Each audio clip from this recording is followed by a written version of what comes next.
Ladies and gentlemen, before we start our event today, and in order to avoid any disturbances during the presentation later, I'd like to ask you all to mute the speakers. Thank you very much for your cooperation. So the Honorable Dean of Faculty Economics and Business, the Honorable Keynote Speakers, distinguished professors, fellow lecturers, and our beloved students here. Good morning. Assalamualaikum warahmatullahi wabarakatuh. I'm Yasmin Muchtar, is the moderator of the event today. So first of all, I'd like to welcome you all to this world-class visiting professor held by Universitas Sumatera Utara and Universitas Tekonologi Mara. So without further ado, I'd like to welcome the Honorable Dean of Faculty of Economics and Business to give opening remarks. So ladies and gentlemen, please welcome Profesor Dr. Ramli. The floor is yours.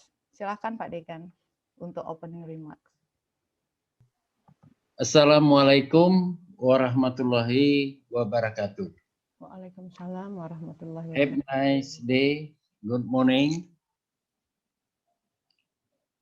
Our honorable guest, Associate Professor Dr. Baharum Abdul Rahman from Universiti Tekonologi Mara, Malaysia, Yasmin Chairunisa Muchtar, MBA, who will is moderator to our guest lecture, my beloved student and all participants.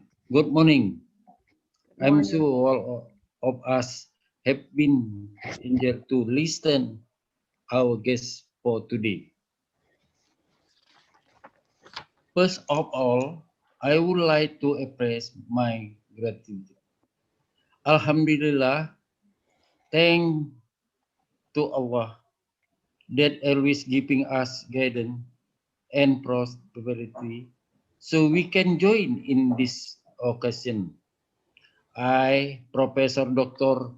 Ramli, SA, MS, as Dean of Fakulty Ekonomi and Business, on behalf of Faculty, I would like to welcome you all. Welcome Dr. Baharum Abdul Rahman. Welcome all of our participants in our online class, even as a virtual class. I still want to welcome you. Welcome to Fakultas of Ekonomi and Business Universitas Sumatera Utara. I am delighted to have you all join our world-class visiting professor program. This program was organized to improve our international collaboration as well as contrasting the world-class education pillar as the foundation of to reach our goal. The world-class university, the purpose of the program are strengthening the capacity of Universitas Sumatera Utara lecturer, researcher, and student by providing academic consultation, research collaboration, academic peer review, external examination, and general or keynote lecture or speaker in Universitas Sumatera Utara. Universitas Sumatera Utara and UTM had been in mutual understanding for academic collaboration. And later on today, we are going to learn the case of COVID-19 with Malaysia small medium enterprise. We are honored to have Dr. Baharum Abdul Rahman with us today.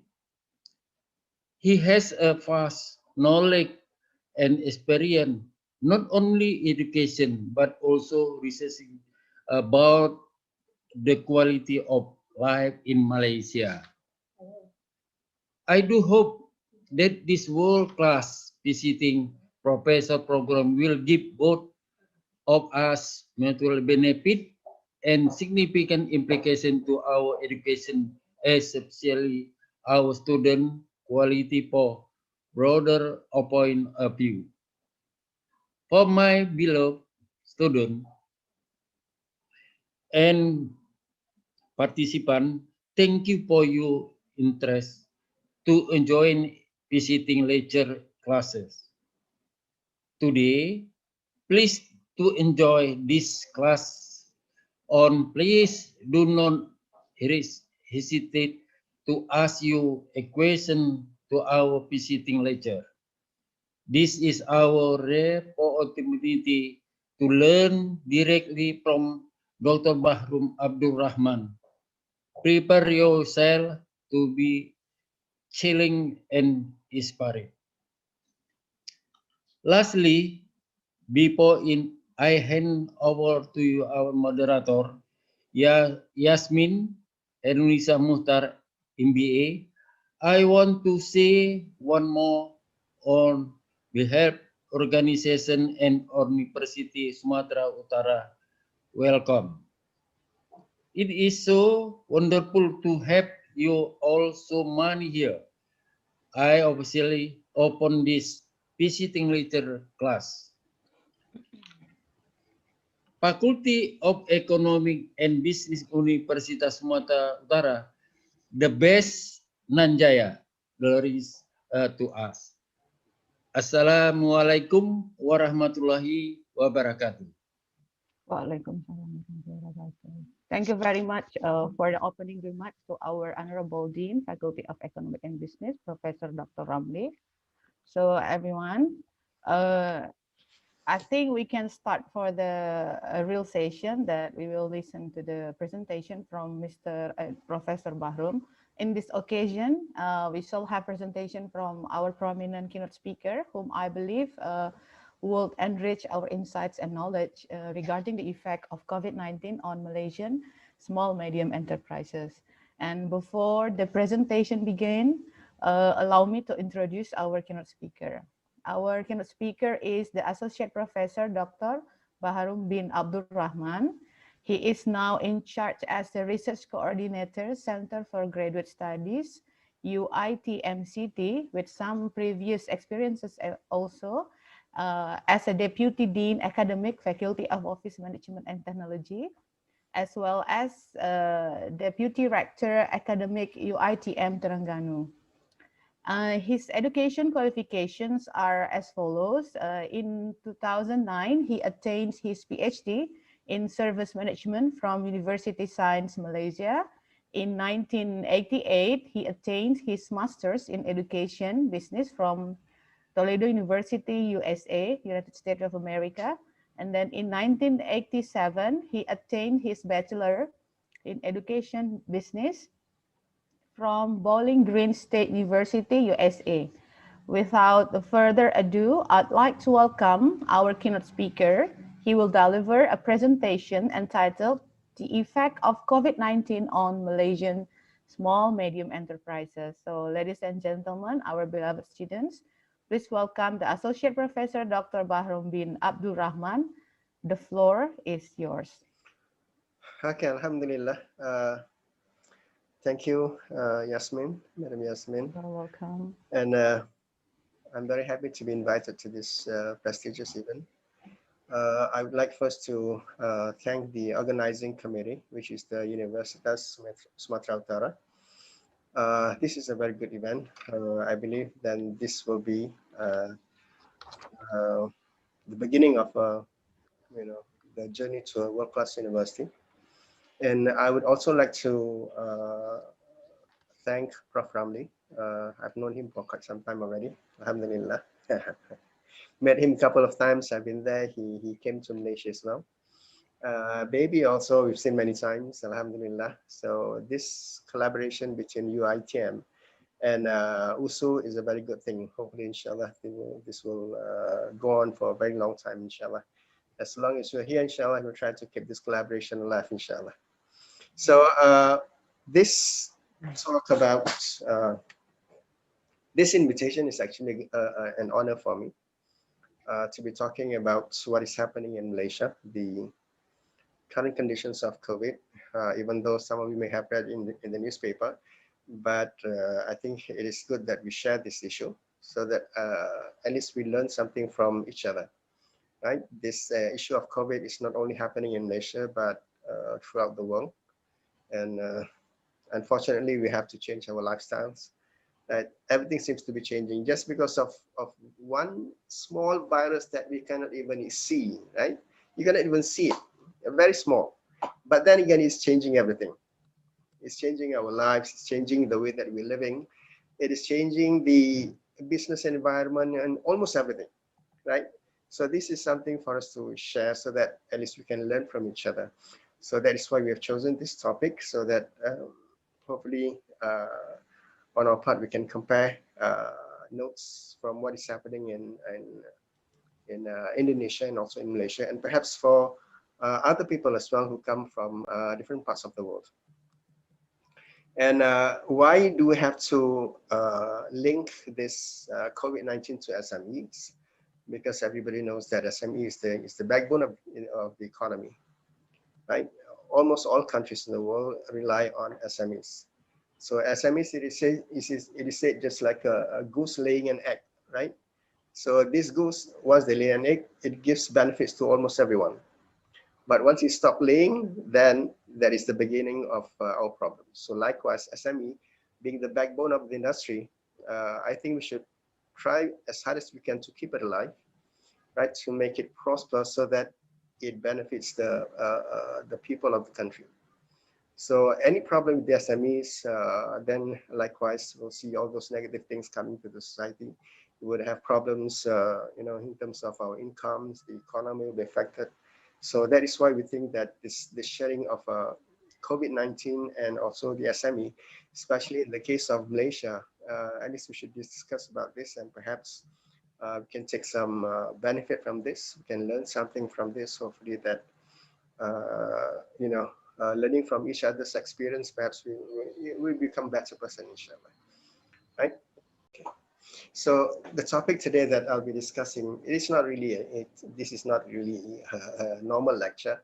So this is more of sharing what we have gone through in Malaysia, and I believe you have also your own experiences. So as I said, perhaps we can learn from each other. So the topic is the effects of COVID-19 pandemic on Malaysian SMEs. Right, so let us just begin. So the issue of COVID actually became a serious issue in Malaysia beginning March of this year. It all started with few cases, and then eventually seeing how bad it's going to be, so the government eventually took a very drastic action. So and then this is the beginning of a new lifestyle for all Malaysians. Starting from the 16th of March, it was announced that we will have a lockdown of the entire country. Beginning 16 was the announcement, and it all began on the 18th of March. And supposedly this is only for 2 weeks because the government would like to see if there is any progress within these 2 weeks. But unfortunately, things seems to be getting even worse from 18, supposedly it should have finished by the 31st of March, but then it was extended for the first time for another 2 weeks, and then extended another 2 weeks, and then another 2 weeks. Right. So after 12 May, then the government realized that we cannot go on for a long time with this lockdown. So eventually, then it was the control. The order was eventually loosened, and then beginning 4th May, then we have what we call as conditional MCO. Conditional means that everything is conditioned in a way that you have to follow certain SOPs, standard operating procedures. Right? I will tell you what happens to us as these phases changes. From the first phase to the second phase, and eventually it was extended to 9th June, the CMCO, whereby movement is still restricted. Let alone traveling overseas. This is not even allowed. Even movement within the country itself, even within our own district, is restricted. Okay, so finally, after 9th June, again, they have reduced the control, which they call as recovery. right? This is when we try to recover back the economy. We try to boost the economy because we've been out of business for so long. So the RMCO, or the recovery movement, started from 10th June to 31st of August, supposedly. But then again, it was extended because nothing seems to be changing. And until now, we have extended the RMCO up to the end of December. And we do not know what the future holds for us. After December, what will happen, even that we do not know. Perhaps they will just cancel this RMCO, or perhaps maybe we were hoping that everybody's hoping for the vaccine, right? And even Malaysia is now planning to have that vaccine by early of next year. But then again, we are keeping our fingers crossed. We do not know what will happen. But for now, at least now in Malaysia, we are able to move around. There seems to be no restriction for you to move from one place to the other, from one state to the other. But before this, everything seems to be restricted. But now we can do that. We can even go to the supermarkets. We can go to, most importantly, we are able to go to the masjid, right? For us Muslims, being able to go to the masjid is a very big thing, right? But during the MCO, even the CMCO, we are not, even the masjid or the mosques are closed. So it is a big challenge for us. But alhamdulillah, now everything seems to be coming back to normal again, alhamdulillah. And we hope that by this end of the year, things will get better, inshallah. But I'm still skeptical, as I said. Later on, when we look at the figures of these positive cases in Malaysia, it seems that it is not stopping, right? So again, as I said, that's why I'm rather skeptical as to what will happen after this 31st December. Schools are not open, universities are not open. Everything is now done online. Yes. So it is a new way of life. Well, I believe you people are also experiencing the same thing, right? But perhaps the way that the restriction, the control order is done, perhaps it may not be the same, right? But this is what we are experiencing in Malaysia, and we are just counting our fingers, waiting for this 31st December, if there is any other development from the part of the government. Right, so we just follow on through and see what will happen. Under the CMCO, this is about the serious case, especially on the first phase of the COVID and the second phase of the COVID-19 issues in Malaysia. So there are things that we are allowed to do and things that we are not allowed to do. Right, a lot of restrictions, especially, for example. What is allowed is basically face-to-face meetings, even though it is allowed, but it is discouraged. For example, at this stage, when we were having our meeting on campus, the SOP is that we must take a break after 2 hours. After 2 hours, the meeting has to stop. And then if you're to continue the meeting, then you have to give like 15-minute rest, and then you can only start again, right? You cannot have a meeting direct for 4 hours, for example. The factories, food industry sector, and the aircraft, definitely the tourism industry, they come to a standstill. Nothing is moving, nothing is coming in, nothing is going out of Malaysia. Some factories and food industry, they do allow this to operate, but with very limited workers. Dining in restaurants is allowed subject to the SOPs. Maximum of only 2 persons can sit in one table. All public transport are allowed to operate, not all of them, I would say, because as far as buses are concerned, they're not even moving. What more with the airplane and everything. Very limited.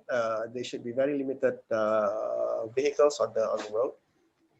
Right? Friday prayers are allowed to resume with a minimum of 50 members of the congregation, depending on the size of the mosque. At first, they decided that only 6 people, right? But they have loosened it down to 50 at least. Even then again, with this kind of congregation, there must be some sort of a social distancing. Even in pray at the masjid, you are given a space of 1 meter from one congregate to the other, right? So it is really a very restricted movement that we have to go through. Employees in both private and public sectors have to work from home. I think it is even up to this moment we are practicing this. But we as administrator at the university, we do have to come to the office for a few hours, right? But as far as the lecturers are concerned, most of them, they are working at home. All business sectors are allowed to operate from 6 a.m. to 10 p.m., right? There is no such thing as 24 hours. Even 7-Eleven outlets, which used to operate for 24 hours, now they operate only up to 10 o'clock. Okay, these are things that is allowed to us. But then again, there are some which is not allowed. For example, academic institutions, as I said before, this university schools, even though schools are closed, even up to the end of the year, starting from March, they have had a very long holiday, even though they're studying at home. But again, there are some issues about studying at home. Even I believe that this is true for your students as well, right? They turn on the computer and we do not know where they are. Okay. So contact sports, like all those sports that have contact between one another, for example, football, basketball, and other kinds of sports that have any personal contact between one person to the other. These are all, this is all banned for the moment.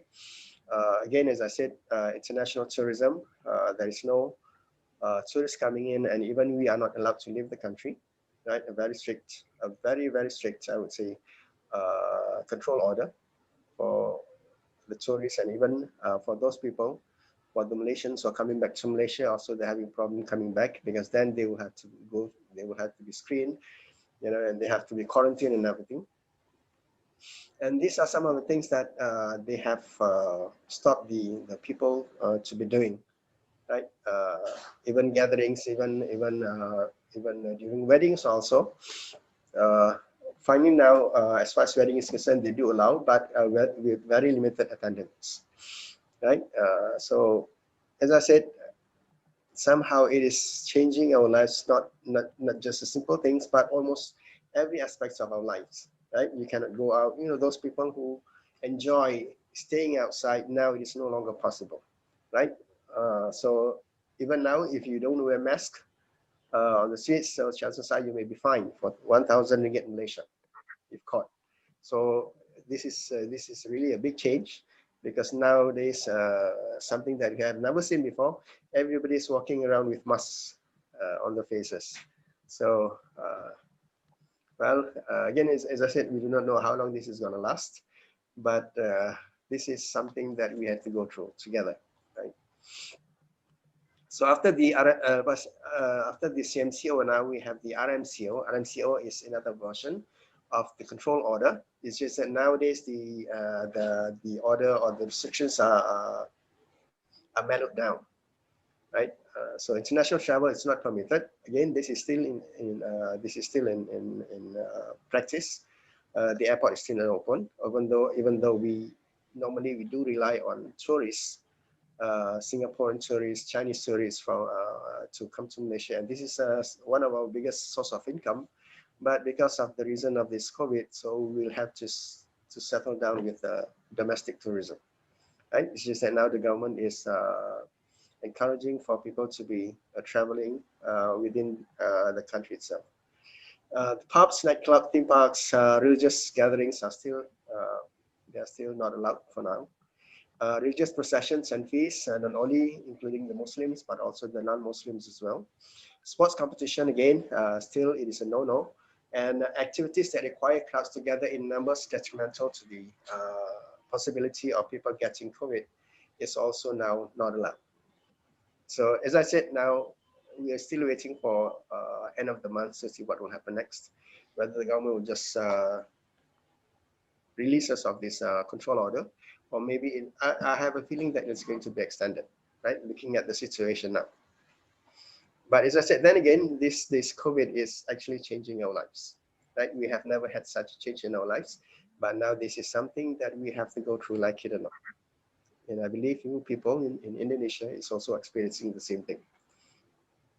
So this is just a graph showing how the transition of one phase of this control order to the other, right?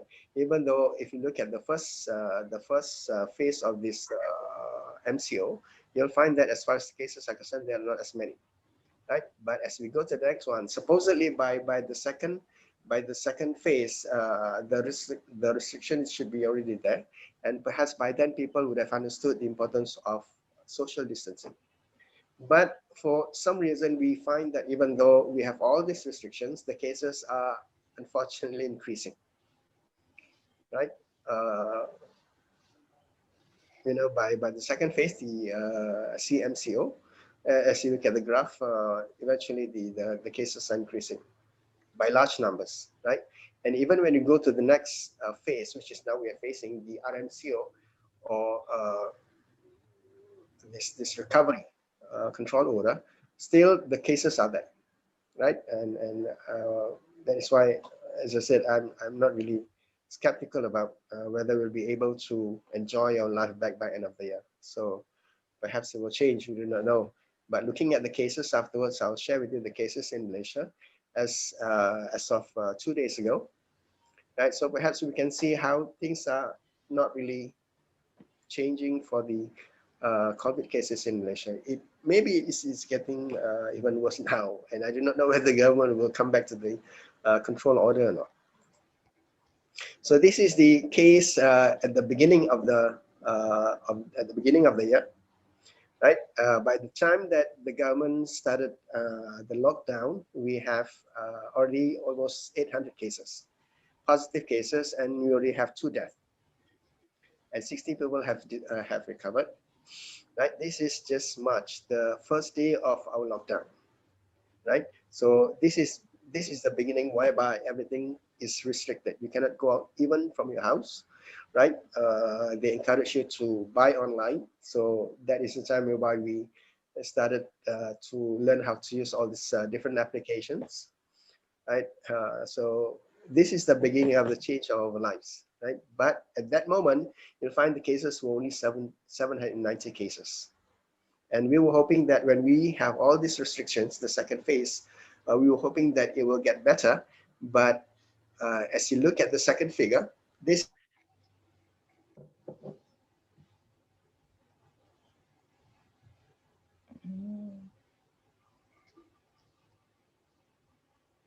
We cannot listen. Anybody listen to the Professor Baharum or just me? I cannot listen from his presentation. what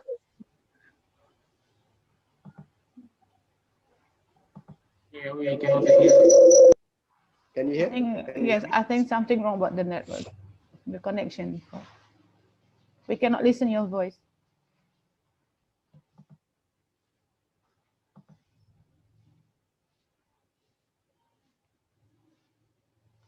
I think there's a problem with the connection. So everyone, our beloved student, please write down your questions in the chat room while waiting.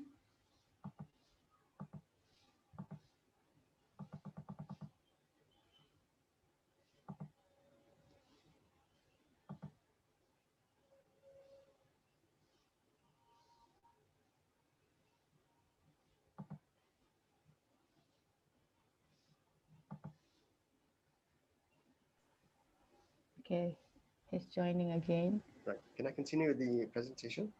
Yeah, I think so. Yes, Prof. Maybe, yes.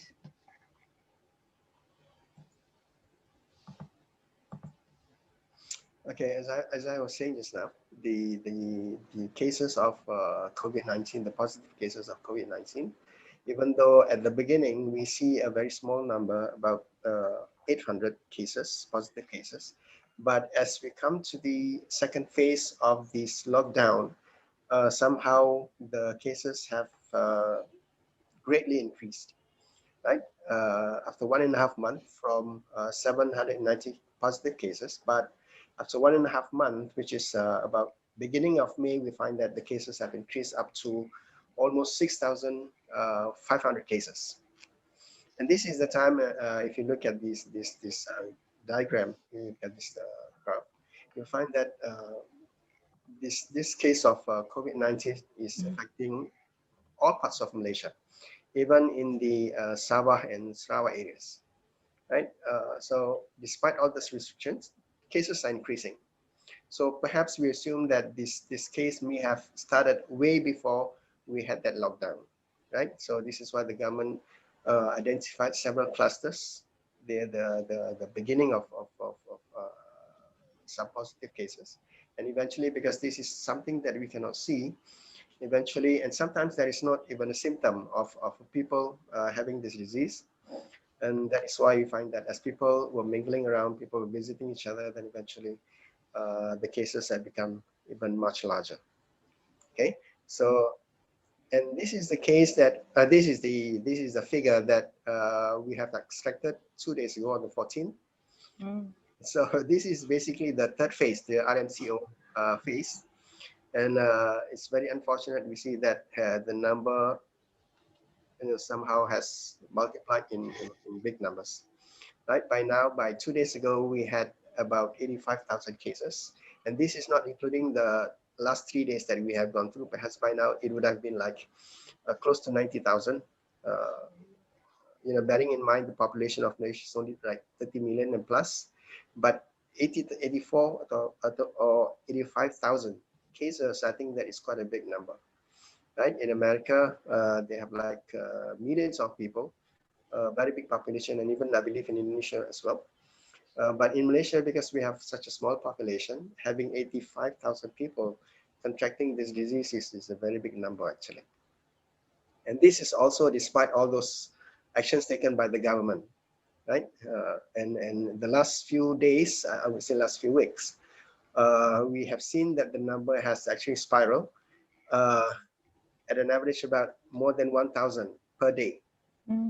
Right, so it is a big number, and as I said, looking at this number, 1,000 plus every day, I do not know when this is going to stop. So as I said, perhaps at the end of the month, maybe the government will take another precautionary action, or perhaps we were hoping that by then vaccine will be available, and I believe that all governments are now rushing to buy this vaccine.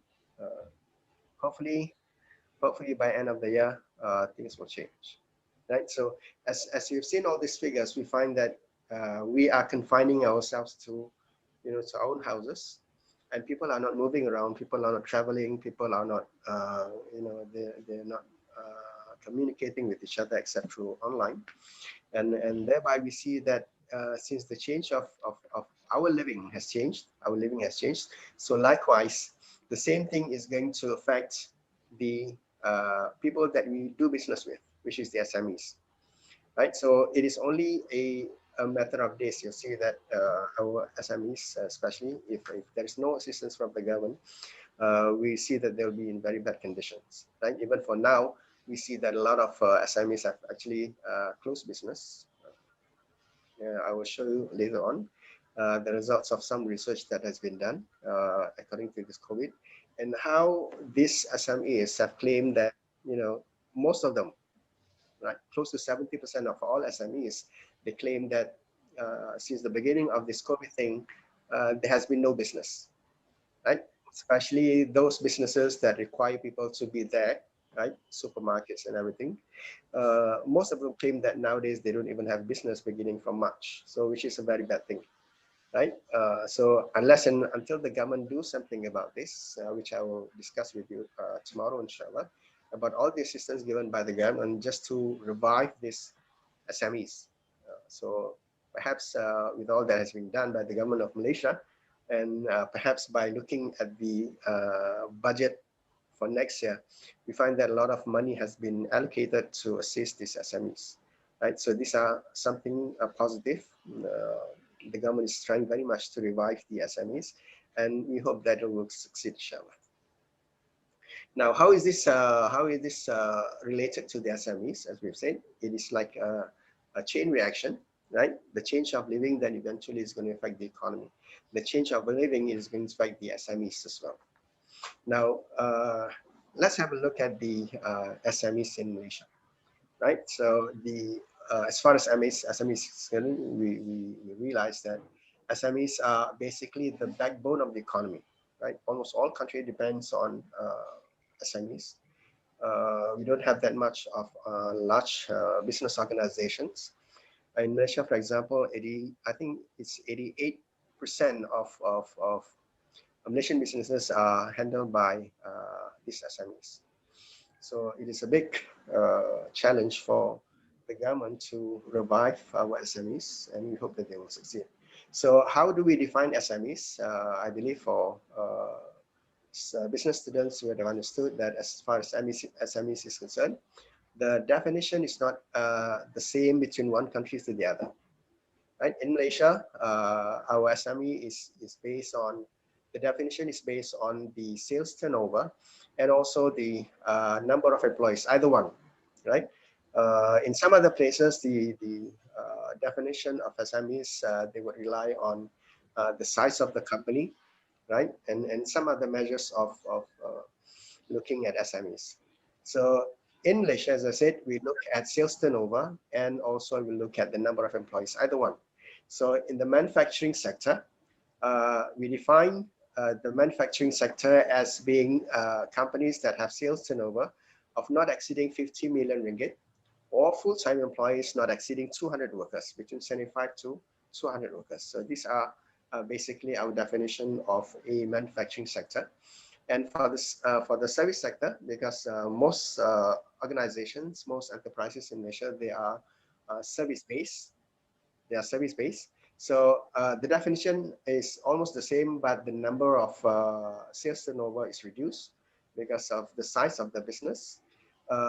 We put not exceeding 20 million sales turnover, or employees not more than 75. So it is a very clear-cut distinction between the manufacturing sector and also the service sector. Okay. Now, again, looking at the three types of businesses, enterprises we have in SMEs. We have the medium, we have the small, and we have the micro. I believe the same thing is the same in Indonesia, whereby the micro enterprises are normally the biggest part of the SMEs. Okay, so for manufacturing, the sales turnover is between 15 million and 50 million, or employees from 75 to 200. Quite a big, I would say this is quite a big business, especially when we talk about big factories, we talk about big organizations. Sales turnover of 300,000 to 15 million are considered as small, with an employees of 5 to 75. And also for the micro enterprises, we have small businesses whereby the income is less than 300,000, or employees of less than 5 people. So if you look at these micro enterprises, the majority of Malaysian businesses are at the level of micro enterprises. This is where we have all those small companies, stores, canteens, small businesses that have very few employees. In the services sector, as I said again, since we are rather small in terms of sales turnover as compared to the manufacturing sector, so we put the definition of medium enterprises as those companies that have incomes between 3 million and 20 million. Or for those that have employees ranging from 30 to 75. So it goes down to the small and even at the micro level. Again, it is based on income of less than 300,000 or employees of less than 5. So I do not know whether this is the same as what is practiced in Indonesia, but I believe it is not the same, because normally each country would have their own definition of these SMEs. Right? It's just a matter of size. It's just a matter of how many employees that they're employing. Then we come up with this definition. Okay, so as we've said, 98.5% of all business enterprises in Malaysia are represented by SMEs. So we can see the size of these SMEs, and we can see the dire consequences if anything should happen to our SME business. Okay, because the fall of our SMEs is like the fall of the whole economy of the country. So we have to be very careful. We have to, we have to quickly revive these SMEs, despite all the challenges that we have come across with this COVID-19. So in Malaysia, for example, we have close to 1 million small enterprises establishments. Again, the micro enterprises being the largest one. representing almost more than half of the number of SMEs, and then followed by the small enterprises and medium size. You know, this is a big concern, because as far as COVID is concerned, mostly it affects the micro. In the case of Malaysia, I believe the hardest hit is basically the micro enterprises, right? So afterwards, we'll see how the government is trying to revive this area of SMEs. In Malaysia, also there are not many women entrepreneurs. Only 20% of this close to 1 million establishments. And what we mean by women-owned is that it's either the business is run by a woman CEO, or perhaps the equity is held by more than 50% by women. So the majority is still run by our men, right? So I do not know, maybe this is increasing nowadays, now that when we have this issue of COVID, perhaps the number of women entrepreneurs will eventually increase, because I believe the women, they are more persistent, they are, they can endure more challenges as compared to the, personally saying, as compared to the male entrepreneurs. Okay, by sector,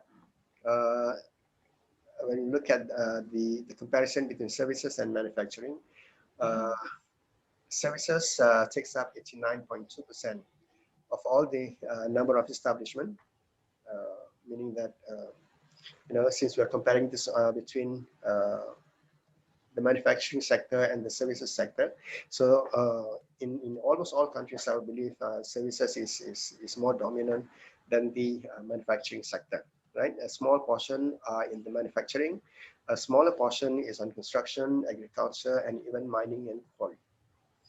Quarry is actually run by bigger organizations, right? But at the level of SMEs, we don't have that many.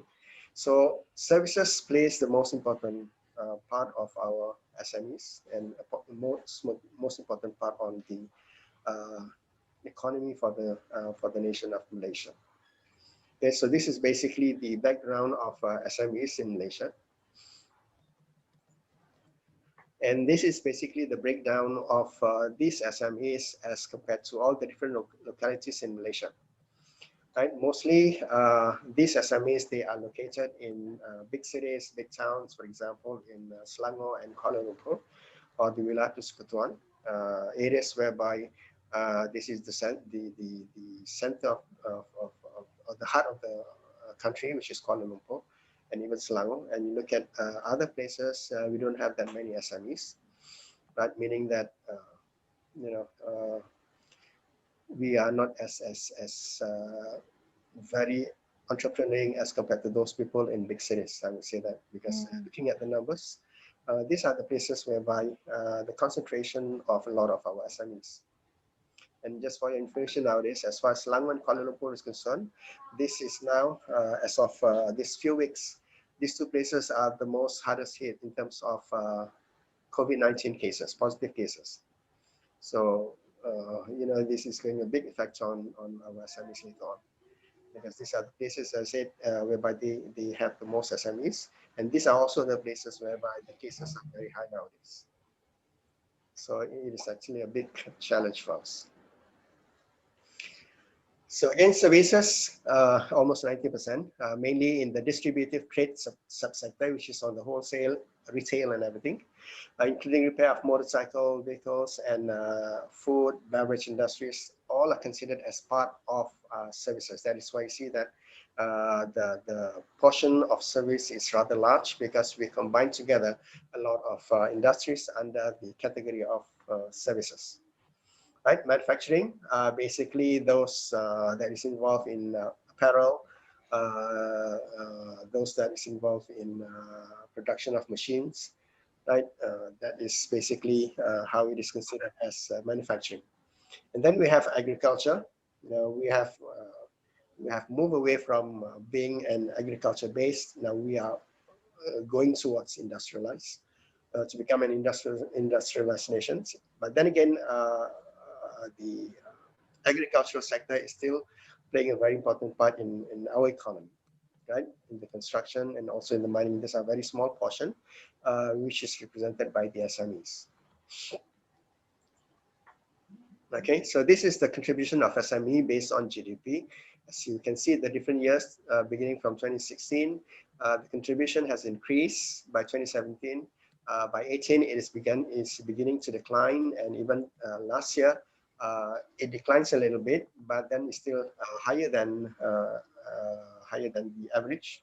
And also, we do not know what will happen in the coming years. In this 2020, perhaps then we will know whether there's any effects of this COVID-19 on our GDP, or maybe the contribution of these SMEs. Okay, so we are keeping our fingers crossed, and we do not know what will happen next. Hopefully things will become better, inshallah. Okay, what has the government done, right, in facing this COVID-19? A lot of effort has been put through to revive our SMEs, which I will talk again tomorrow, inshallah, in detail. But basically, the government has introduced an economic stimulus package. I think it's about 260 billion Malaysian ringgit in 3 phases. For example, on the 27th of January, the government has introduced the stimulus package worth 20 billion to ensure the economic risks associated with the SMEs are effectively addressed. We are trying to revive our SMEs. By 16 March, then the measures has been enhanced to increase this stimulus package by a big number even. The second economic stimulus package worth 250 billion also was announced, because 20 billion is not enough. The reason being, now when we have so many companies closing down, the government has to look after the employees. The government has to look after these SMEs as well. Close to 1 million SMEs has to be helped. The government has to help them. And what more with the number of labor that we have in Malaysia, right? Currently, we have about 10 million labor force, and perhaps even more. And then everybody's affected by this COVID-19, and a lot of steps, a lot of assistance have been provided by the government just to make sure that we can lead our life accordingly. Right? We'll talk about the assistance of the government afterwards.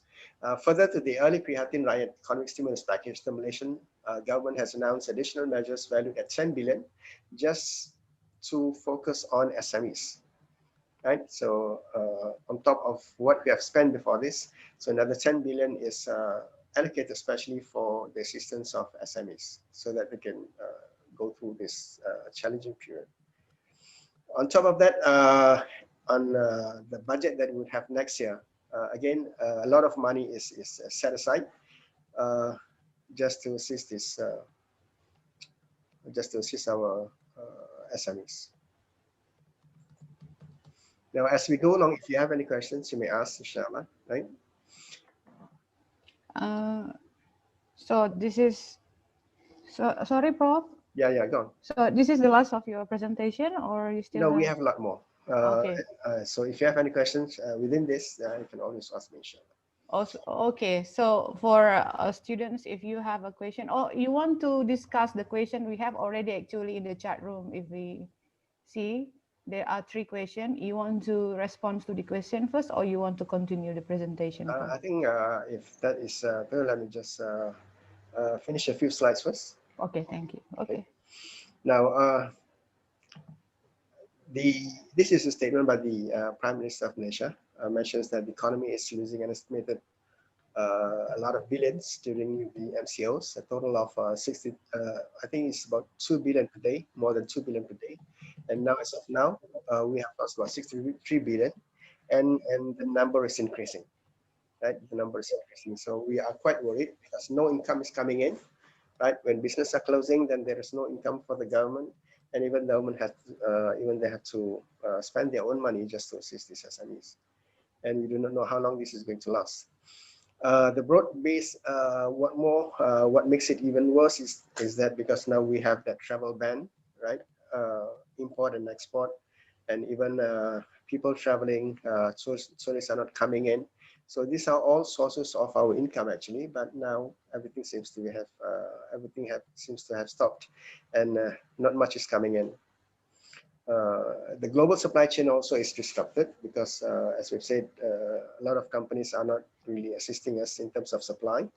The decline in private consumption and investment due to reduced household spending. This is very much true. If we look at the changes in living, as I've said before this, how COVID has changed our lives. Nowadays, even to this moment, we find that there are still companies terminating employees, right, because they cannot afford to pay for the salaries.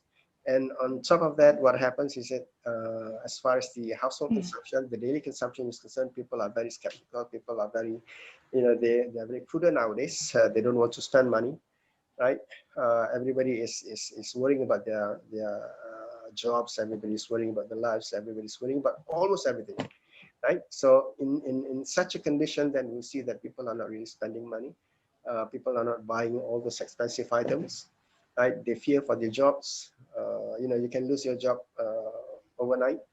So looking at all these possibilities, it is no wonder that as far as spending is concerned, people are very prudent. People, you will find afterwards that as far as spending is concerned, even though we find that the online business is thriving now, right, due to the limited movement that we have, even though the online businesses are thriving, but then again, as we'll see afterwards, as according to the findings of certain research, we find that people are not really spending much. And even what they're spending is basically those household items, right? So the online business is thriving, but only for those items that is required by the family, especially our daily products that we need, right? Rice, sugar.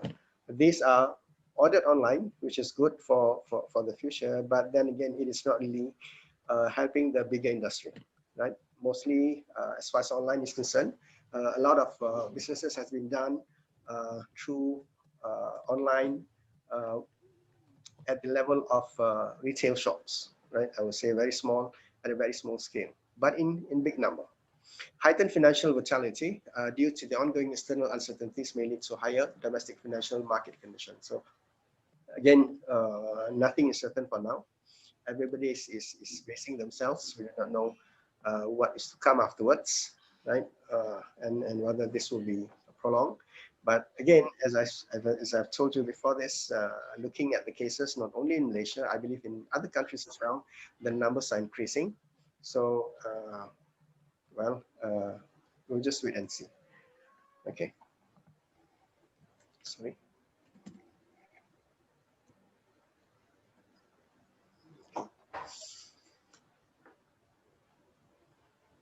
So this is one research done by the Department of Statistics of Malaysia. We'll discuss about this afterwards, looking at the effects of this COVID on the individual lives of the people, and also the same research has been done to look at the conditions of the SMEs in Malaysia and what actually are they doing now and what is their concern as regard to this presence of COVID. The unemployment rate is expected to rise. This is very normal. But sometimes when you look at the figures, when you look at all those different articles, some say that it is increasing, but in actuality, it is really the number of employment has actually increased, even though some say that it is not of much increase, but still there is a large increase actually. It's just that maybe some of the measures of the government that has taken, the government has taken certain measures. For example, they give incentive for those companies that employ elderly people, right? And these companies, they will be given a certain allowances so that they can employ those elderly people, and even some incentives are given to new graduates, right? Some kind of a job so that the government will pay for the salary of that graduate. So it is no surprising that the number of employment is increasing despite this COVID-19, but perhaps I would see it as a very temporary measure, right? So once the buck stops there, then perhaps I would say unemployment will increase again, right? So maybe for now it may work because the government is assisting, but maybe after COVID-19, then that is when the reality comes. That is when whether we see whether these organizations, whether this all these business organizations, whether they are willing to accept the elderly people to become part of their workforce, or maybe whether they're willing to accept our new graduates to become their employees. Okay, but for now we see there's a quite a big increase in terms of unemployment.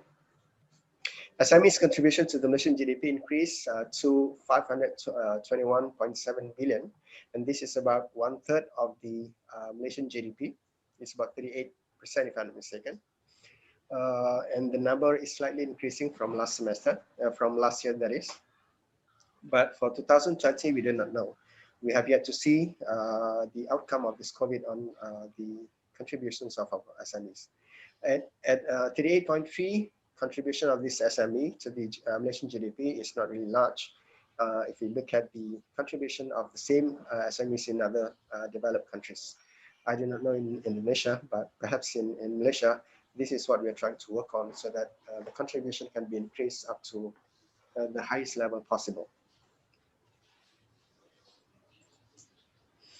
Okay, the government has since targeted, so we are looking at a gradual increase of this contribution. Perhaps this year we're hoping that it will contribute to 41%. But again, I see that whether this is achievable or not, I do not know. Looking at all the situation that we're facing now, whether 41% for next year is really achievable or not. The SMEs play an important and crucial pivotal role in the development of the Malaysian economy. They constitute 98.5%. This is a good thing. So that is why we have to be very cautious about the state of health of our SMEs. It provided almost 66% of all employments in 2018 and even more.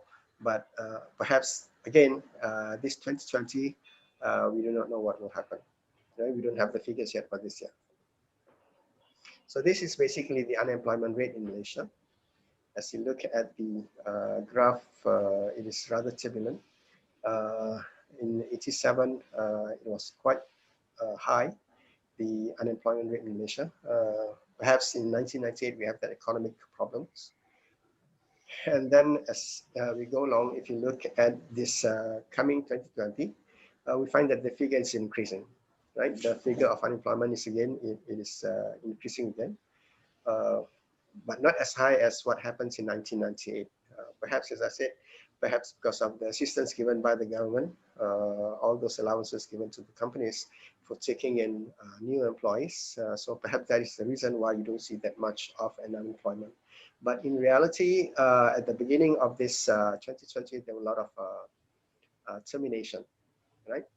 Not only just termination, some employees, they have been given unpaid leave. Some have been somehow been paid half salary. Not many companies are actually paying full salary, looking at the condition of their performance. But then again, there are many types of layoffs that is being taken in this situation, right? So even some are asked to work from home. So this is also, if you look at the changes in the employment rate in Malaysia, looking at 18-19 and even 2019, there has only been some decrease, and again 2020 we do not know what will happen. Okay, so my discussion next is basically on a research that has been undertaken by the Department of Statistics Malaysia, and looking at both sides, the employee side, the people at large, and also the another research done looking at the performance of the SMEs. Right, so about close to 4,000, more than 4,000 respondents were taken in. Basically, these are employees and normal people of different races. As you know that in Malaysia, we have the majority, we do have, most of them are Malays. And then we have also other races as well. We have Chinese, we have Indians. And the main concern, right? Main concern of this companies, right? This is basically this first research is done on SMEs, the companies that is involved. Now, looking at the first item, which is the source of income, right? 67.8% says that they don't have any revenues or income whatsoever during this MCO, right? Rightly so, because all companies are ordered to close down. There's no movement, there is no business, people are not coming, except for this, only except for those businesses that have online facilities. Right? Again, as I said, even though they do have that kind of facilities online, but then again, the percentage of usage of online is not as much as what we have expected. Right? So imagine 67.8% of these SMEs says that they don't have an income. So having no income means that how do you manage your cash flow, right? How do you pay for your rents? How do you pay for your employees? So these are all very big concerns for the SMEs. This is more than 50%. So rightly so, I think this is when the government sees the importance of we assisting the SMEs, right? So 60% of the businesses, if they actually close down, so you can imagine the impact on the Malaysian economy. About 12.3%, if I can see it, they do have online businesses, but then again, when you look at when we try to cross-tab this with the individuals, we find that these online businesses are focusing largely on household items, right? Since they are not able to go out of the houses, so a lot of people are actually ordering online, and delivery is done by the resale shops. So not much actually on online. So is it because now, I do not know, perhaps this is giving us an indication that as far as Malaysian SMEs are concerned, we are not really preparing ourselves for this kind of situation.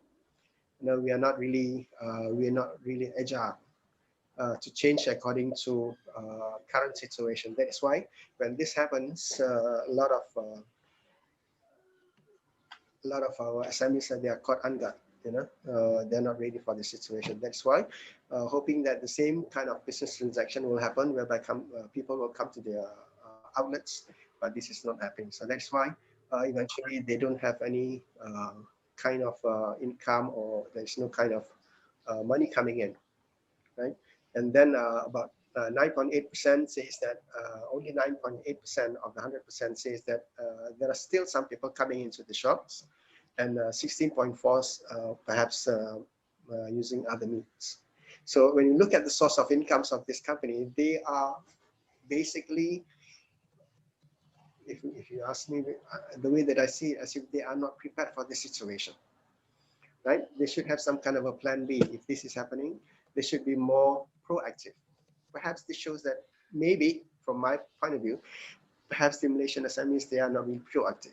You know, even though beginning of January, we've seen that things will change, but then perhaps they don't expect this to be this bad.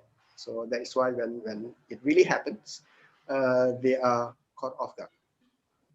So this is perhaps a concern for the government to see, and also perhaps for the entrepreneurs, for the business people to really have a look into themselves and try to be more agile, right? So that they can change faster according to situation. So one of the questions is, how long would you survive in this kind of condition, especially when you have to pay your employees? Some of them, they're still paying them full salary. Some of them, they're paying them half salary. So the response is that if you look at this response, about 4.7% of the company says that they can survive for the next 6 months. Perhaps this is when maybe if they have to pay half salary for the employees. For smaller companies, they may be able to do that because the number is small. But when we talk about medium-sized industries whereby they have close to 200 employees, this may be a problem to them. They may have come to a shorter survival period with this kind of condition. 25% would say that they will survive from 4 to 6 months, right? Is it 4 to 6 months? About 3 to 6 months, right? But the majority says that they will only survive between 1 to 2 months. So this survey was taken in about late May. So after this period, after like 6 months or 7 months, you know, chances are if nothing is being done, this company would have closed down by now, right? Because this is what they're saying, they can survive only that few months.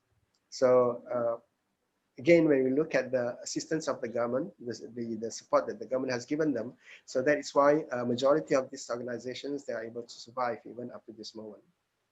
Right? This is just an indication of how much the government is trying to revive our SMEs.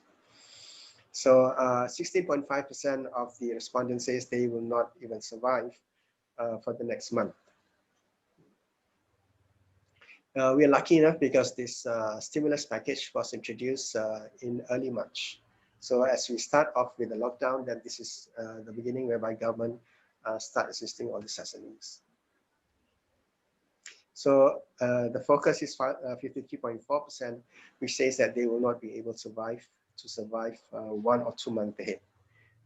But now we are very lucky, as I said, the government is assisting them and they are still hanging on up to this moment. Everybody is keeping their fingers crossed, hoping that next year things will change, things will be better next year, inshallah. So when they don't have the money to run the business, what kind of source of income would they use to pay for the business? 88.9% says that they have to dig deep into the pockets. They have to use their own savings just to stay alive. Right? So maknanya kalau ada syarikat-syarikat ini yang tidak membuat simpanan, right? So this is when they will have problems. Right? This is the time whereby you have to be able to use whatever means that you have, even you have your savings to back up your business. And that is why they really need the help of the government. Some relies on loans, and some wait for capital injection from the investors. But you know, majority of them they don't have an actual source of income except for their except for the savings. Okay, how do they allow the employees to work? Is it what do they do with the employees? 44% says that they instead of terminating the employees, 44% says that they at least pay half the salary. You know, given the choice, it's either you be terminated or given the half salary. I would assume that all employees would rather go for the half salary. So that is why you see that the percentage is quite big. 44% says that they still maintain the employees, right, with some kind of salary given to them. Some have been asked to work from home. You don't have to move to the office, right? Perhaps because of this MCO, or perhaps because the employees are trying to save money. They are trying to save electricity. They're trying to save the rental space and everything. Some have reduced working hours, whereby you are paid instead of a monthly salary. Some have been paid by the hour, according to the number of hours that you have worked, and a small portion have actually been asked to they have to terminate these employees, about 3.8% out of the 10 million. So that is quite a big number actually. So 13.8% have to be terminated because the companies, the SMEs, are not able to pay the salaries. So looking at these figures, we find that, in conclusion, for me, I can see that you know, our Malaysian SMEs, they are not as resilient, right? They are not prepared for changes. They're not flexible enough to change. Right? All those big supermarkets, all those big malls, eventually this is when they have to really change for the better. You know, maybe now they have to go digital, so that customers will eventually be able to buy from them. But then again, even the customers themselves, they are very much tied to the income that they have. So again, it's a chicken and egg situation. At one end, we try to improve on the the survival of the SMEs, but on the other part, we find that customers are not buying, right? Okay, this is looking at the on the views of the individuals, the employees. Okay, we look at this. The individual SMEs, we look at the main challenges that they are facing running their business. The majority of them, we look at the issues of rental. What exactly is the biggest problem that they're facing, according to the SMCO, now that they don't have an income? The main concern is basically on how to pay the salary of the employees. And next is to look at the concern is basically on the rental aspect of the building that they're renting, and also some in terms of the payment that they have to make to the loans that they have made.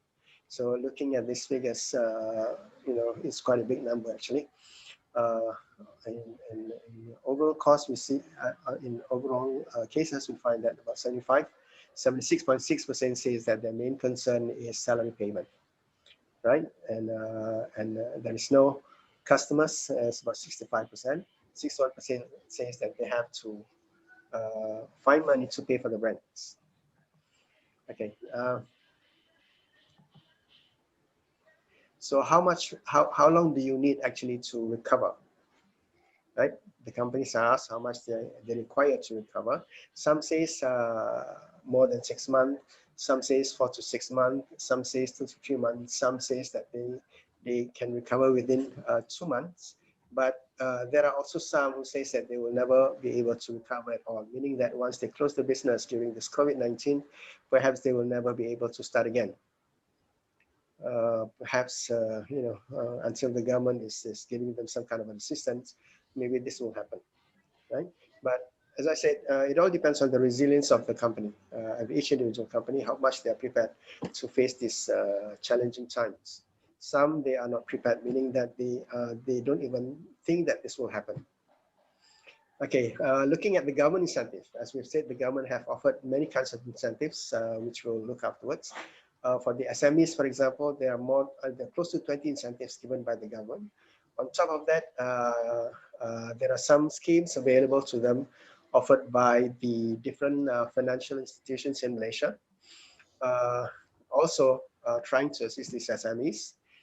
And some of them, you know, they offer in terms of advice, some offer in terms of monetary loans and everything. So the question is asked is actually whether they are satisfied with what the government is doing in terms of assisting them. And we look at this figure. You know, the majority of our respondents, the SME, says that they are very happy that the government is helping them, and only a small number of them who are not actually satisfied. Perhaps they're expecting more from the government, but a lot of them, majority of them, says that they are quite satisfied with what the government is helping them with. Okay, so again, as I said, in this kind of a situation, we do need the assistance from the government. Like it or not, the government, whether they have the money, they don't have the money, they still have to assist the SMEs, right? And for the case of Malaysia, we find that the government has been very proactive. The government has done a lot of things that I think not only that the SMEs are happy with, but even the individuals in Malaysia, they're also happy. Looking at the assistance of the government, especially those people who have lost their jobs, people who have lost their income, small businesses that have to stop business. Almost all areas of living has been assisted by the government for now. And I would expect by next year when we have the new budget, more assistance is coming, inshallah. Okay, this is a survey on the effects of COVID on economy and the individual.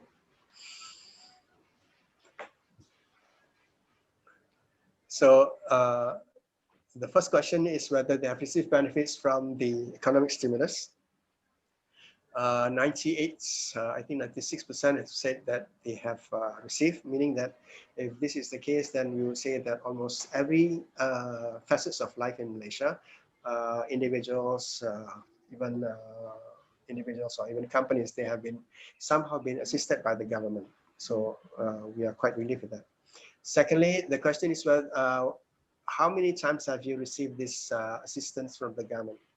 Some says that they have received once, some says they have received twice, and some says that they have received assistance more than twice, 3 times even.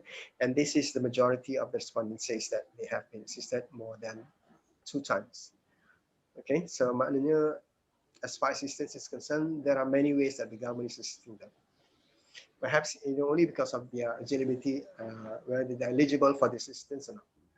Right? Especially for warga negara, for the Bumi Putra, for example, I would say that they would receive the most assistance from the government. Right. So, what is the type of assistance? Most of them they would receive assistance from moratorium. In Malaysia, we have given the opportunity by the government to defer our payments to banks for 6 months. We call them as moratorium, and even companies are given the same thing. So within this 6 months, meaning that you don't have to pay anything. Looking at the financial situation of the people and of the businesses, so we are given that opportunity, which is quite a big relief, because one of the biggest chunk of the expenses for organization is when they have to pay this monthly payment to banks. So given that moratorium, as you see, it's quite a large number, 65.5% that they're happy with the assistance of moratorium. Almost everyone receive this kind of assistance, right? The banks, they are willing to assist the government even and allow this moratorium to happen. After 6 months, they would allow for another 3 months based on requests. You can apply for another 3 months, and mostly, some of them are accepted for another 3 months. And then next question is whether they are these recipients of the government assistance, whether they are satisfied or not. So we see that, of course, when you receive money, when you receive assistance, definitely a lot of people will be satisfied. Right, 87.3% says that they are very satisfied with the government assistance, both the individual and also the companies. Next question is the facts of prihatin. So at least when the government is assisting them with this moratorium, the tax exemption, and many other types of assistance, the biggest relief is that they are able to relieve the financial burden of this organization. So even the individuals themselves, right? Can you imagine the breadwinner of the family when they lost the jobs, and if the government is not helping them, what kind of source of income would they have? So by the assistance of the government, at least they have something to put on the table, right? So people are happy because actually they see that the government is helping them.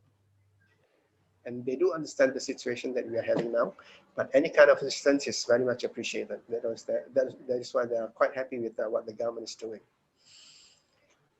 Okay, it's just that when we talk about the Malaysian population, we talk about many different kinds of races, right? On top of that, we have also people from other countries as well residing in Malaysia. So it is just a matter of whether they are eligible for all this government assistance or whether they're not.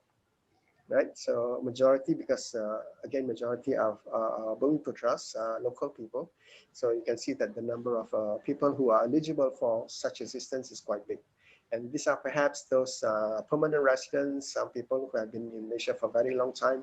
They also request for the same assistance. Some of them are rejected because they're not eligible.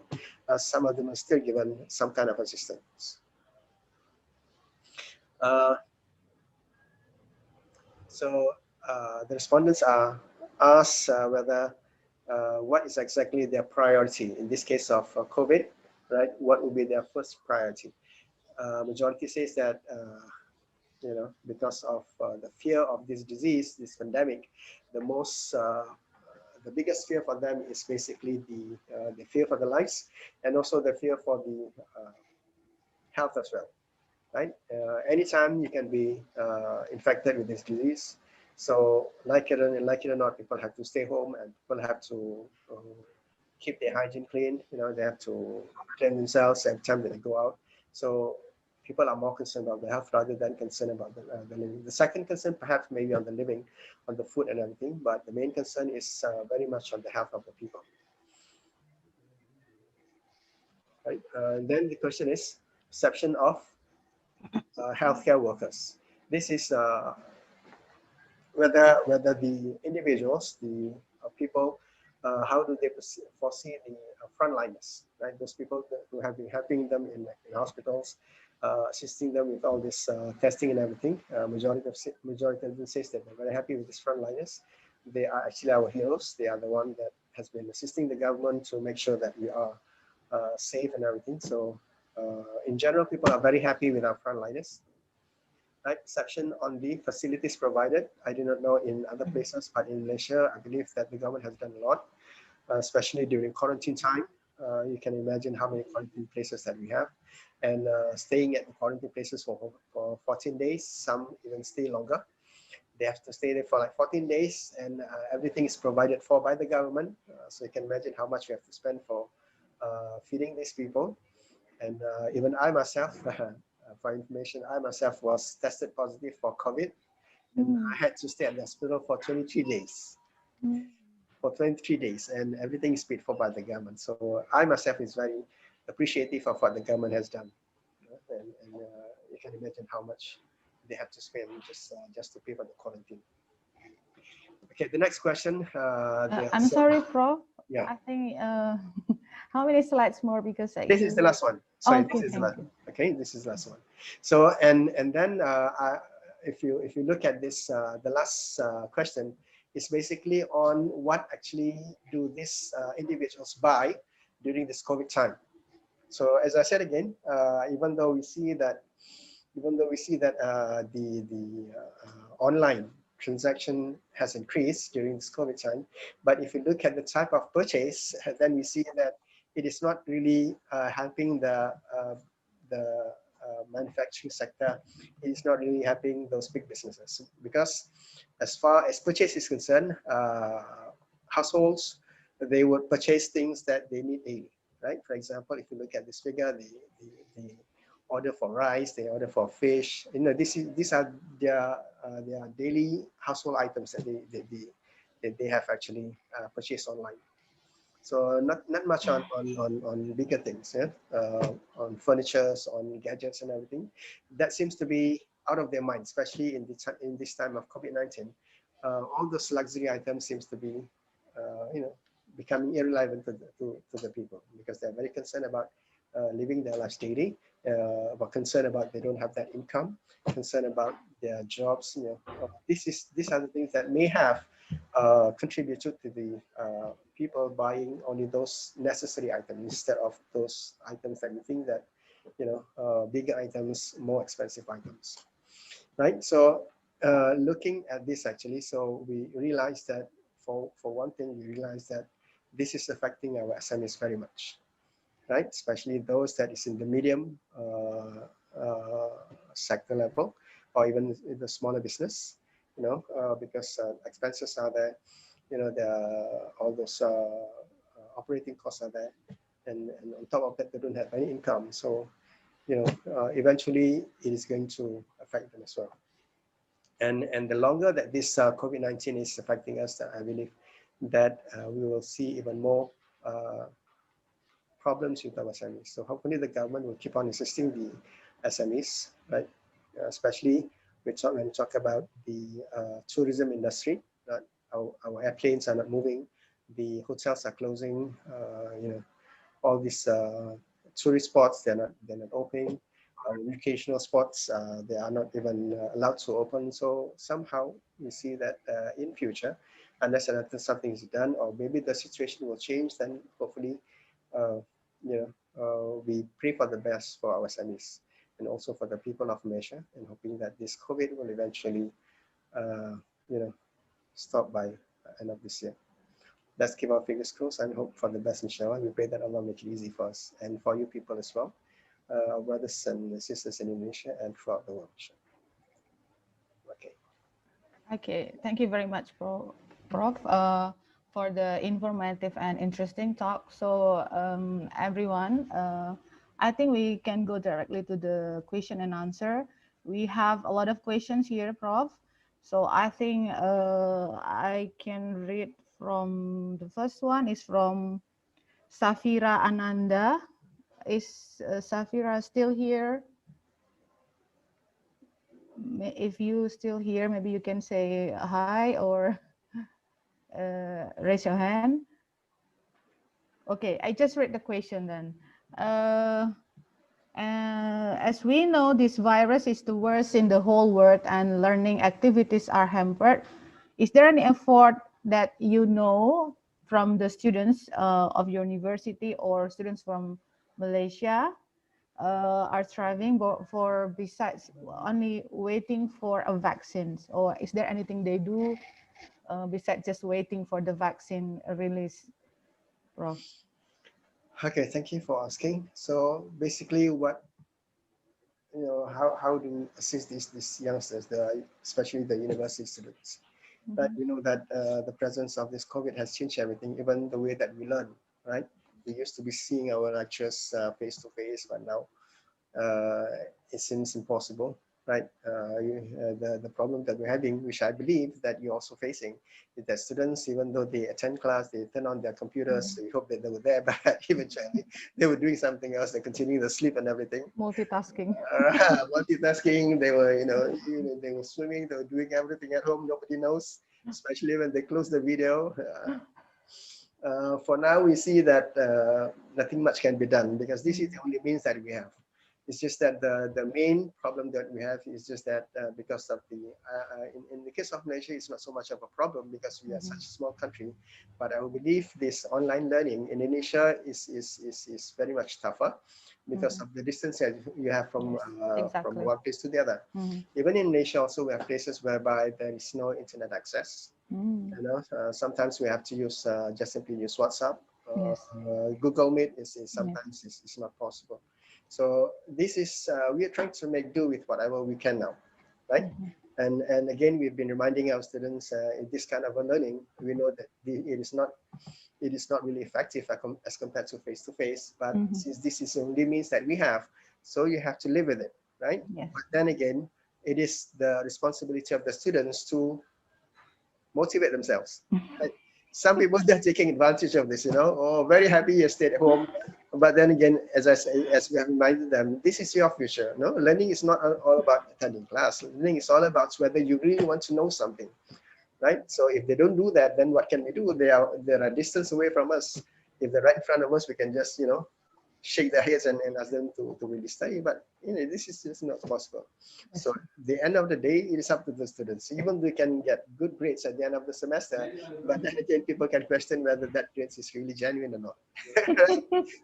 One moment you have final exam online, subhanallah. Exactly. Okay, Prof. I think the second question is a bit similar, so I will not ask to you. So, but there's an interesting questions. It's from Hairina Sariza. So, Prof, do you think is there any possibilities that the new business will develop during this pandemic era, especially for the students like us? Do you think there is a possibilities for the new business in this pandemic situation, Prof? New business, you mean the opening up of new businesses? Yes. Or is it opportunity for starting a business? No, right? I mean like we creating the new business during this pandemic, looking at the opportunities around us.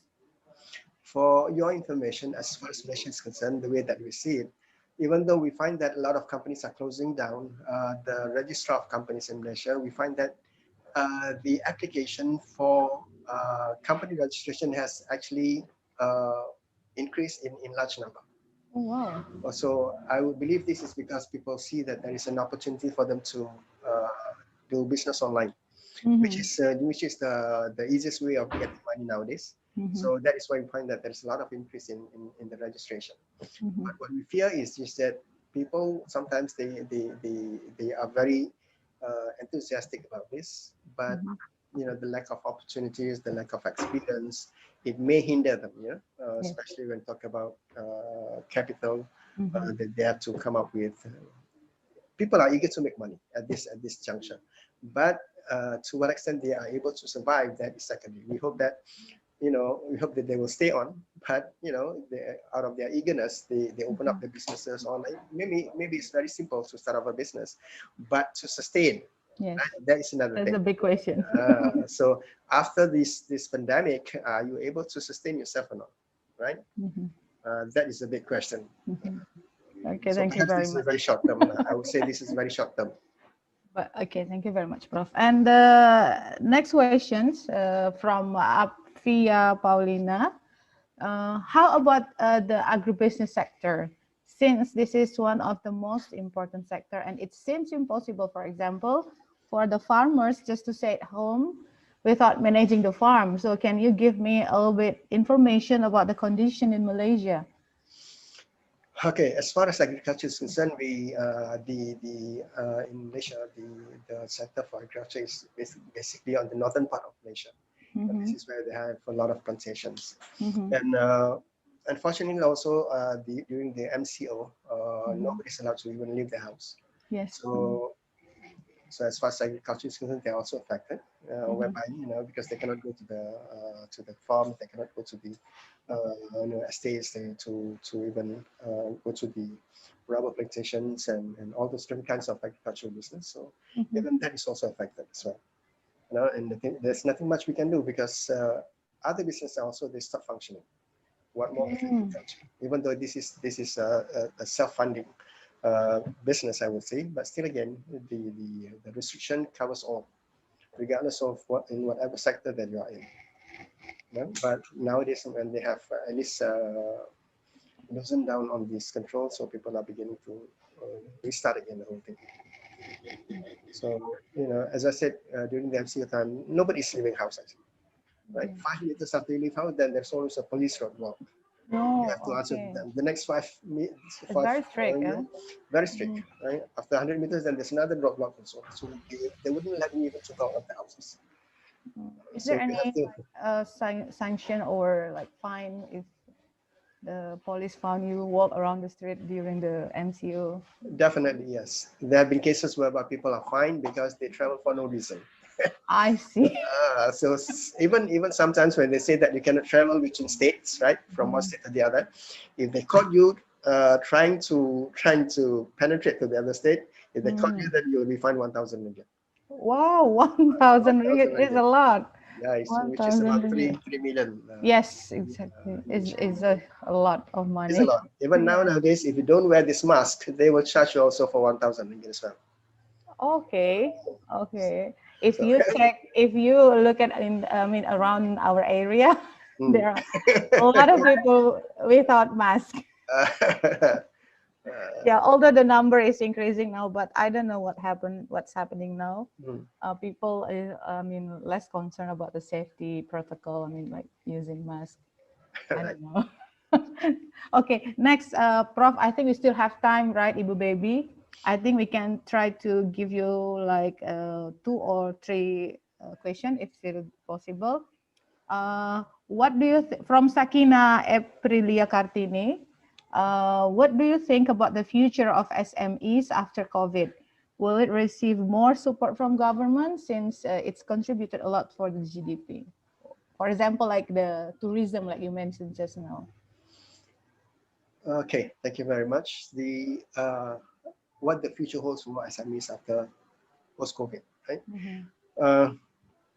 With the assistance that is given by the government, I don't know other governments, but as far as Malaysia is concerned, I'm very happy that they are constantly concerned with SMEs. As I said, up to now we have like 15 kind of assistance that we have given to the SMEs, and on top of that, the budget that we're having next year, a lot of them focuses on the assistance of SME as well. So I see that even though we are going through these very difficult times, but with the assistance of the government, I see that next year we should be able to rebound. We'll be able to survive again with the constant government assistance. And I wouldn't assume that the government will stop this assistance, right? Because as we've said before, this SMEs plays a major part of the nation's economy. And I believe the government, whether they like it or not, they still have to assist, right? And there are avenues whereby these people can be assisted. And it is just a matter of whether these SMEs are really serious about continuing their business, which I believe they will, hopefully next year, inshallah. And then the second question is from Farid Haikal.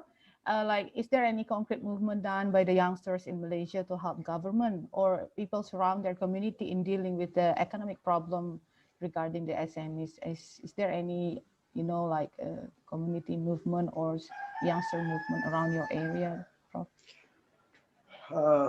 Okay, the youngsters. I would say I would assume that when you talk about the youngsters, we talk about mostly university students, right? Yeah. In Malaysia, because now they have actually uh, been away from the university, uh, and they are living in their separate places. So far, there has not been any concerted effort among the youngsters to assist the government, because everybody now is divided. Everybody is in different places, and Mm-hmm. there's nothing much they can do, right? Because if they are at the universities, perhaps they can, they can gather around and do Mm-hmm. something for the government. But as the condition is happening now, I don't see any concerted effort on the part of the youth. They themselves are at the mercy of the government, I would say, because they are also receiving support from the government.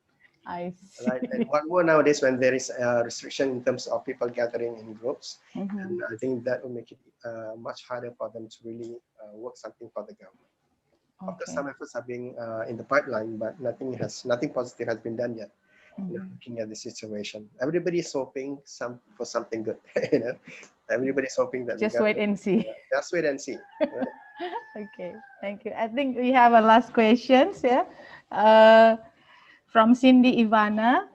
Is there any flexible regulations in terms of credit or loan from financial institution for SMEs who are not able to pay their loan? Yeah. Okay, as far as assistance by the banks, by the Mm-hmm. financial institutions, not from the government. I see. Some of them, they have worked with the government. The banks have worked with the government in terms of moratorium, as I was saying just now. They allow these organizations, the SMEs, to defer the payments for their loans, for the rentals and everything for the first 6 months. It Mm-hmm. started, I think, if I'm mistaken, in April up Mm-hmm. to October. And then they are allowed to extend this moratorium based on requests. The banks are Mm, assisting them on this. And based on also the request. banks, they also provide certain packages. The banks are making money, and they Mm, are more than willing to help as long as you pay them. So very they nice. so they are giving a lot of incentive, a lot of avenues for these SMEs to make loans, and also in terms of repayment, they are being flexible about this. And some of them, they allow for loans without any interest. Anything that they can do also on to assist the government. I think the banks are actually assisting a lot as well. Because they're the one that is assisting them at the very beginning.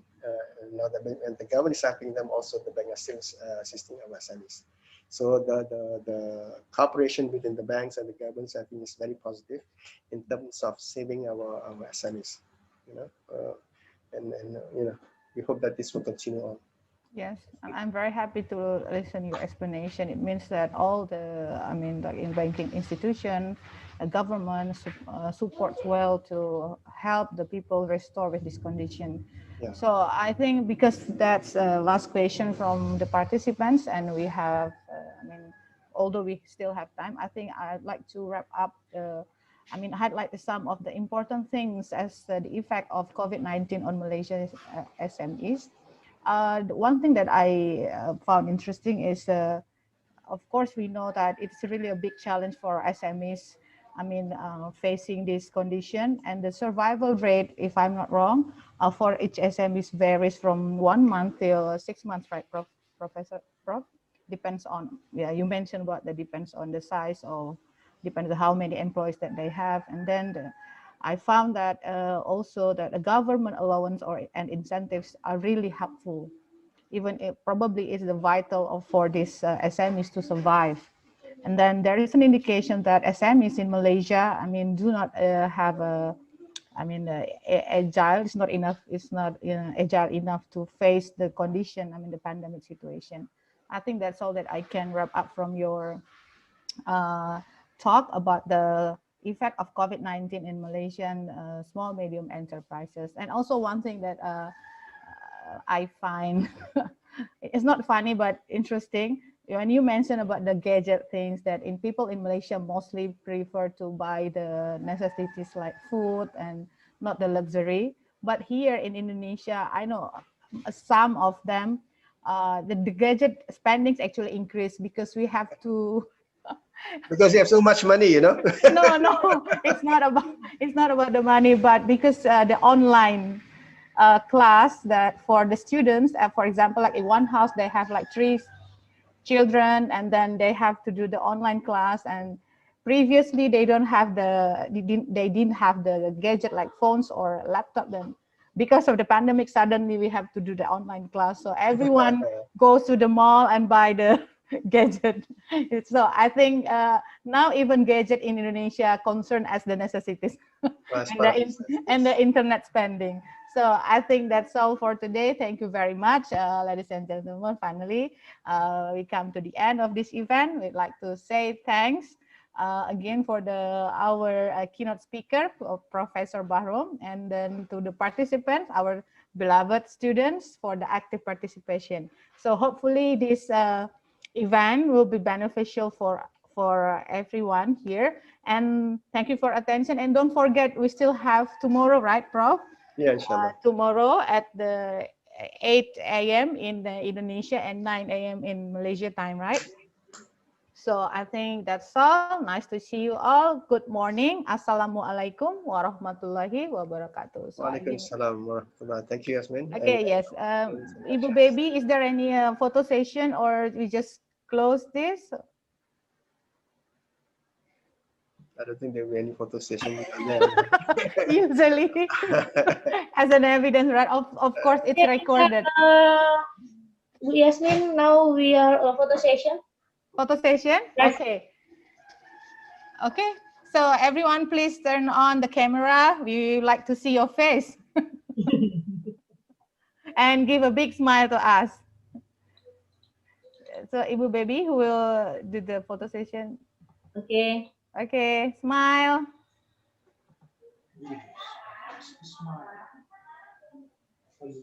Okay, once again.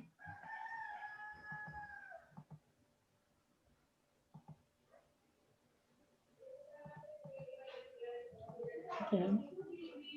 Okay. Okay, so thank you very much. Thank you very much. Okay. Stay healthy. I'll see you tomorrow, inshallah. It's a blast. It's a blast that you are fine with the COVID-19 already. Not negative right now. Don't worry. It's So see you. Bye-bye. Assalamualaikum. Take Waalaikumsalam. care. Thank you very much. Thank you very much. You're welcome. Bye everyone. Ibu Baby udah bisa di close. Thanks, students. Okay, Good assalamualaikum. question. See you tomorrow. Don't forget, be on time. Bye-bye.